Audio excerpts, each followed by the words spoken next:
What's goody? It's your boy back with another banging video, and today I got the gang with me. Hi, Keela Mac. Boy J in the cut.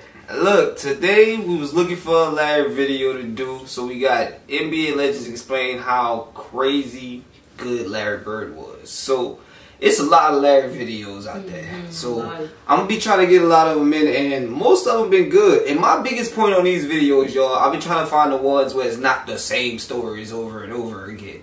Because I've been noticing on the Larry videos, a lot of stories be the same stories. So I like the ones that give us different stories, like some deep insights. And the legends, they be having like different type of stories. So with that being said, subscribe to her channel, you feel me? Yes. And go ahead and hit the like button and the subscribe button on this channel. But with that, let's get into it, bro. Let's get it.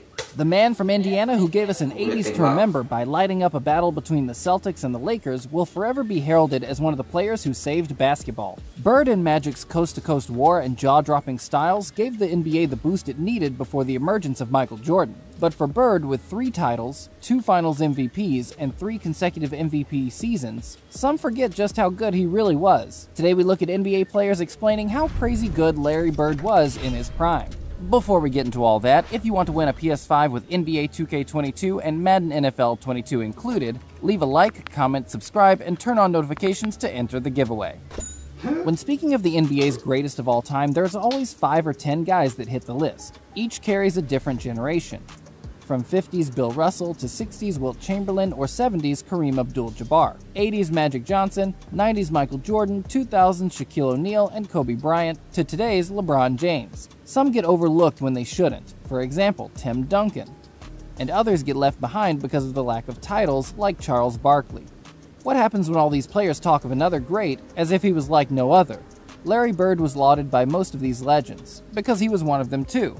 He was consistent, tough, offensively masterful, and one of the first big guys to shoot many three-point shots. LeBron James spoke candidly in an interview about how he was one of the few guys ever to win a three-point contest with a warm-up shirt on. LeBron referring to the time Larry won his 3rd consecutive three-point contest. James continued, "For young guys that don't know him, you know, they think of Larry Bird as a jump shooter, but he was so much more than that. He was a passer.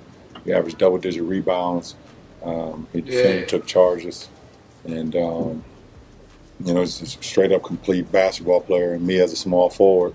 Later in his career, LeBron adapted his game to the new way of basketball, which was a charge led by the Golden State Warriors in shooting more from behind the arc. LeBron was considered a big guy, but began shooting more threes, and no doubt was heavily influenced by the fact that Larry Legend had already achieved this feat in the 80s. In another interview when asked about his top 3 of all time, LeBron put Larry Bird firmly in there with MJ and Dr. J. My God, 3... yeah, Larry Bird, Dr. J. Michael Jordan. Shaq had a very different opinion on Larry. Hey, I'm gonna stop it though. You know, somebody brought something up to me the other day. I think it was Shaw. I was talking to him, he was talking about the videos, and he was like, how you gonna put LeBron number 2? Because I kept telling him LeBron was number 2 after Jordan. He was like, how you gonna put him over Kobe? Kobe got the 5 rings, and he only got 4. And he started like making a lot of good points. That was one of his biggest points. He was making a lot of other points, and it had me thinking. I was like, bro, we're going to have to check out some more Kobe highlights and stuff like that sooner or later. Because he do have more rings. LeBron still got 4. And I kept saying the only thing I can really put over LeBron, and y'all let me know in the comments, for LeBron's argument is that scoring title. Like, that he has the highest scoring period.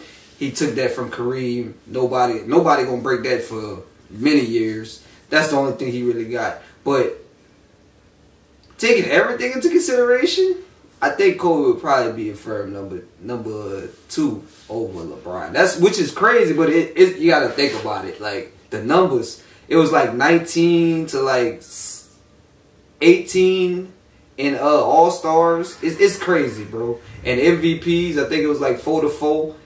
And he had 1 more championship. Kobe had 1 more championship. So I would say maybe they're like neck and neck. Yeah, and the only thing that's putting LeBron over him is the longevity situation. Yeah. So that longevity is something else, man. I don't know. That's a good debate, bro. And I was like, dang, man, that changed my whole little top 5 around. You know what I'm saying? And then that also putting Larry Bird, you know what I'm saying, either around that 5 or 6 spot for my list at least. That's just respect and the way he played. Like he was competitive. Different. But that was Who you think is better overall? like a better all around player? LeBron or Kobe? LeBron or Kobe, all around player. That's a hard one. Cause I feel like I don't even want to say Kobe didn't play D. Cause it's kind of the same argument for both of them. They so offensive dominant that they feel like neither one of them played defense. But they both did at a certain point. Both of them could lock you up. But LeBron plays a lot less defense now. But all around, it's hard for me not to say Kobe, but it's hard for me to say not to say LeBron at the same time. Yeah. That's a hard argument. I ain't gonna lie. Kobe based his game off of Jordan because he played just like Jordan. Kobe was an all around player. I feel like neither Kobe nor LeBron focused on defense. So, and at one point in his career, LeBron did focus on defense a little bit. Not no more though. Like the last 5 years for sure, he did focus on defense at all. You know, Kobe rode with the Lakers for forever, bro. Yeah. You know what I'm saying? So, no matter who was on the team, you know. Right. I've seen when Jeremy Lin was over there and he shot the game. She wouldn't shot, bro. But Kobe asked for explanation, bro. Was the craziest thing I've seen, bro. Kobe was a different beast. Kobe, you gotta explain this to me. But that's definitely a thing. I just wanted to bring that up real quick. We're gonna get back into the video. Let's get it. He said he disliked Bird because he was jealous. He thought, how could this regular-looking guy do everything? Never really had a chance to play against Larry Bird, but I actually used to hate Larry Bird. I hated him. Shaq soon realized as he grew older and wiser that despite getting the luck of the Irish with the Celtics, Larry made his own luck when it came to shooting the ball. Shaq, at 7'1", of course, had a completely different style of game at the time. He was built to the max and used brute force to impose his will on the defense and rack up the points, blocks, and rebounds. Shaq was also faster than most give him credit for, particularly in the early part of his career. Shaq moved to the floor, takes it all the way. Bird was notoriously slow, which was all the more testament to his skill set, but his basketball IQ was just on a different planet. He once sank a shot from behind the backboard, which O'Neal chalked down to a fluke following a bet with his friend. Sam Vincent to Bird, and it goes! Bro, that's crazy. He was on point, man. I've seen everything. Shaq never really got the chance to play against Larry Bird, which is unfortunate, because I don't think it would have taken him so long to recognize greatness. On the other hand, 6-time NBA champion Kareem Abdul-Jabbar battled Bird on numerous occasions while playing with the Showtime Lakers. Kareem? Bird got the better of him in the 1984 finals, and took another two in a decade that was largely dominated by the purple and gold. Kareem spoke about how Larry might have been the best he had played against and said, how good was Bird? I don't think people look at him and think, oh, he's a white guy, slow guy. The chubby white guy, he wore us out, man. You know, because he just... This muscle here, the one between his ears, that was his best, you know, because he made the three-pointers and he had assists and rebounded, steals. He was always at the right place at the right time on the court. You know, one of the great players, you know, I had the opportunity to play against. 11-time All-Star Charles Barkley, a regular season MVP during a star-filled 90s, was once asked, "Are you better than Bird?" And he took a long pause before answering, which is very telling. Let's talk about that. Before we jump into that one, bro, hey, you know what's so crazy? I always forget. They be talking about the Magic rivalry, you feel me, with the Bird rivalry. I always forget Kareem was on that team too. Yeah. So he was playing two like legendary people at the same. He had some good people on his team. Don't get me wrong. He had like McHale, Parrish, some other. But Kareem is a different type of animal. You know what I'm saying? Yeah, James Worthy was on that team too. Not even to mention James Worthy, bro. Team too, bro. Like, so it's dang, bro. boy. That's just that much better, bro. I totally neglect that fact when I'm talking about that Magic Bird rivalry. That they had Worthy and Kareem. Bro, and Kareem, bro. Kareem was like 7'1" with the perfected hook shot. He was MVP caliber himself. Worthy was an all-star, maybe I'm thinking at his best. Yeah, probably. He was going against all that. Face all that, bro. He was going against all that. That's crazy. But let's get back into it. Better than Bird. Oh man, that's a great question. Most great players respond immediately with how they think they're the best because you have to have that kind of mentality in order to get to the top. Instead, Barkley answered, I'm a better rebounder. I'm probably a better defender. He's a better shooter, obviously. You know, a lot of people talk about who's better. But you have to think, you have to have that mentality. No, you know.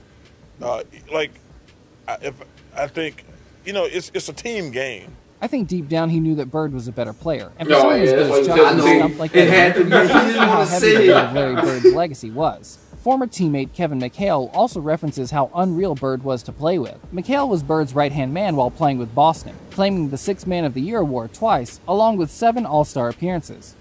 His story of a specific Detroit game is fascinating. There was a bit of time left on the clock, and we had beaten Detroit, and I just scored 56, and I'm walking off the court, and Larry said, "Where are you going?" I said, "I'm done." I said, "I'm exhausted. I'm tired." Larry goes, "Don't do it, man, because when I get that hot, I'm not coming out of the game." A week later, he got that hot. He looked at me at about 50 points, and he looked at me and said, "I told you." The pair would go on to win 3 titles together, and McHale would continue to tell stories that live on in Celtics folklore forevermore. A highlight being a throwback from Bird's brutal trash talk at a game in Phoenix. We have a play, out of bounds play, I'm taking it out, and Larry says, "I'm going to bust off the play, and I'm just going to come out, and I'm going to shoot a 3, and I'm like, "We're down 2. I'm like, "No, don't do that." I'm like, "Let's shoot a 2, please. Go to the hole, try to get fouled. Let's just get into overtime, see if we can't win this game."